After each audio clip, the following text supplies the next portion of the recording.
I'd like to read something from Revelation to you, and it concerns what I'd like to talk about. This is in Revelation 21,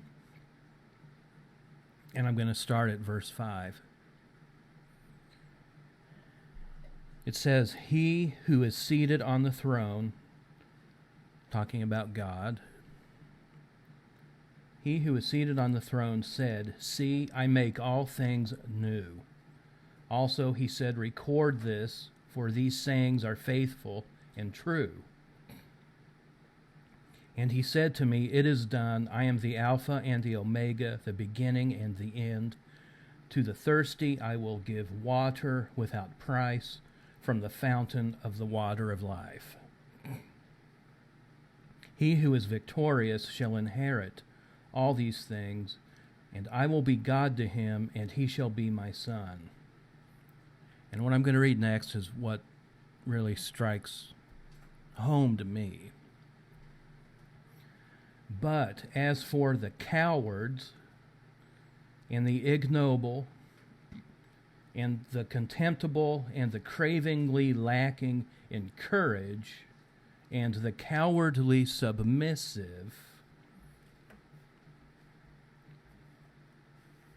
and as for the unbelieving and faithless, and as for the depraved and defiled with abominations, and as for murderers, the lewd, adulterous, practicers of magic, idolaters, liars, all of these shall have their part in the lake that blazes with fire and brimstone." This is the second death. I'm not here to discuss the existence of hell or anything like that. But did you notice who topped the list of the people that God doesn't like very much? Cowards. I'm reading from the Amplified, by the way. Cowards, people cravenly lacking in courage, and the cowardly submissive.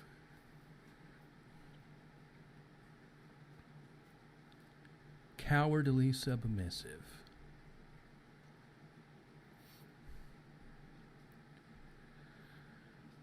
You see, in this world, in the world we grew up in, us scapegoats, well, I can't speak for you. I can speak for me and most of the scapegoats I know. We were told, we were taught, we were forced to believe that we were the cowards. We were the weak ones.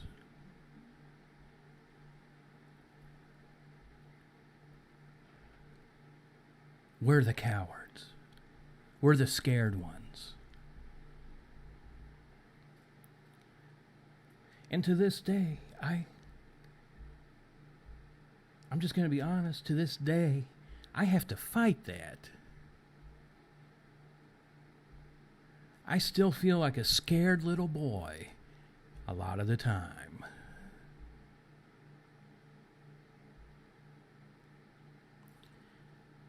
That's a lie. Like everything else they do, the wicked, the malignant narc, twists and warps reality. Let me tell you who the real coward is and who the real brave one is. I'll start with the coward. The true coward,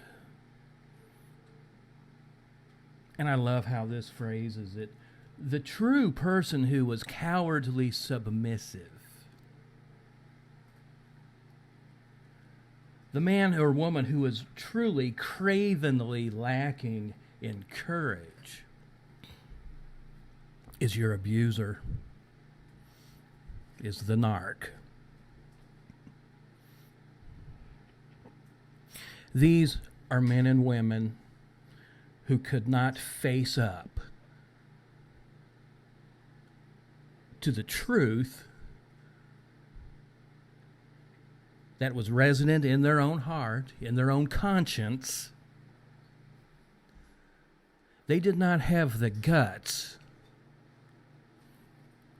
to listen to and acknowledge and accept and make the appropriate changes necessary to accommodate the reality that was in them and the reality around them. They couldn't handle it.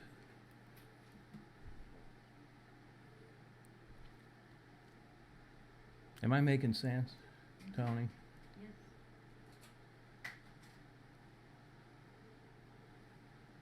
You know that line in the, I can't remember the name of the movie with Tom Cruise. I can't think of the name of it, but that famous scene, Jack Nicholson goes, "You can't handle the truth," okay? Well, that really is true for these people, for the narcs. They couldn't handle the truth. They couldn't handle the thought that perhaps what they wanted, what they lusted after, what they thought was important, was wrong.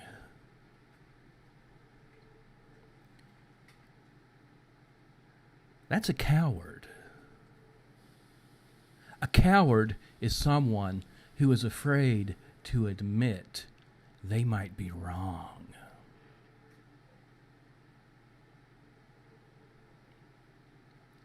I'll tell you who the brave person is in all this.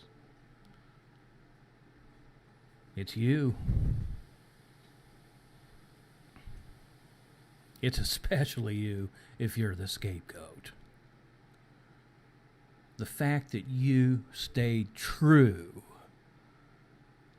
to what I call that light within you, I'm referring to your conscience. The fact that you, with dogged determination, stayed true to the integrity inside you, in spite of all the beatings, in spite of all the verbal abuse, in spite of all the scapegoating, in spite of all the humiliation.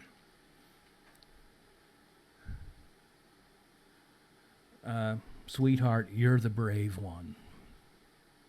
You are the brave one. You are the courageous one in this story. Your abuser is the weak, scared little coward.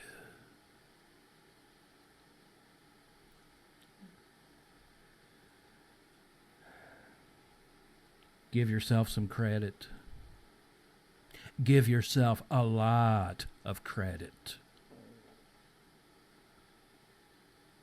You are someone who the Creator of heaven and earth looks upon with respect and honor. Thank you.